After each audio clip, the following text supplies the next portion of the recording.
oleme kõik olnud olukorras, kus personalijuhatajad teevad andestamatuid vigu. Näiteks praegu ma vallandan järgnevast 3 inimese tseenist Maarja ja Eneli ja jätan Rauno seda üksinda tegema. Teie palun minge ukse taha peitu. Rauno, sa teed siis stseeni 2 nähtamatu näitlejaga ja inspiratsioon on loomaarst.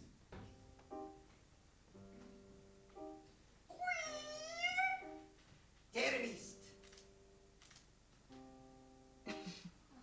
Teile ka! Jah, uudised on pigem kurvavõitu. Võib ka nii öelda. Väga kohatu ääremärkus. Teie koeraga ja... Okei, te polegi koeraga siin.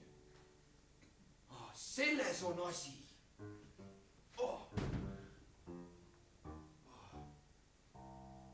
Ülemises sahtlis.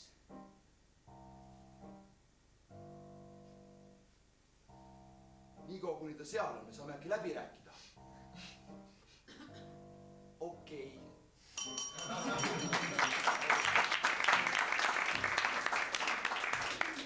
Ilmselgelt ma hindasin Rauno võimeid üle, arvestades, et ta saab 3 inimese tööga hakkama, nii et parem võtame ühe improviseerija tagasi. Vaiksemalt.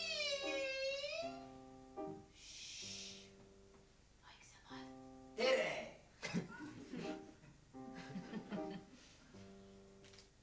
Teie ka.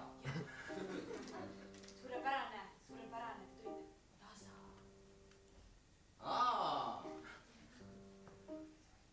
Arvad, et see on tõsi praegu või? Jah, asi on teie koeras. See on meie koer, jah, meie koer, see on Muki. Väga huvitav asi, mida öelda. Muki on ta nimi. Väga kohatu ääremärkus.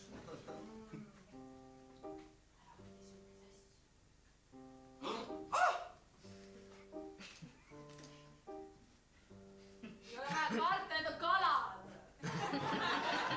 Need ei tule siit akvaariumist teile kallale. Te polegi siin koera pärast. No, kalade pärast ka. Ülemises sahtlis.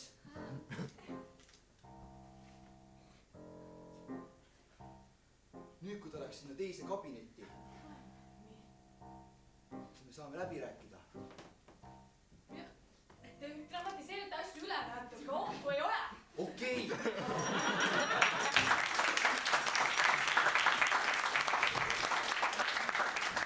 Okei, asjal oli juba jumet, aga ma arvan, et me oleme õppinud oma vigadest ja 3 inimese stseen tuleks teha ikka 3-kesi, nii et võtame Maarja ka tagasi.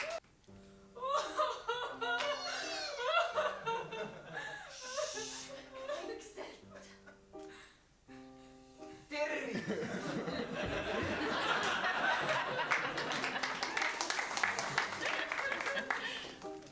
Tere. Kus mu samm on? Palun vaikselt. Asi puudutab jah teie koera. See on meie koera, jah? Ta nimi on Muki. Toomas Muki, Ferdinand Kolmas. Huvitav asi, mida öelda. No see on ta nimi. Pikem nimi kui lihtsalt Muki. See oli kohatu ääremärkus. Aga me valisime talle kuningliku nime.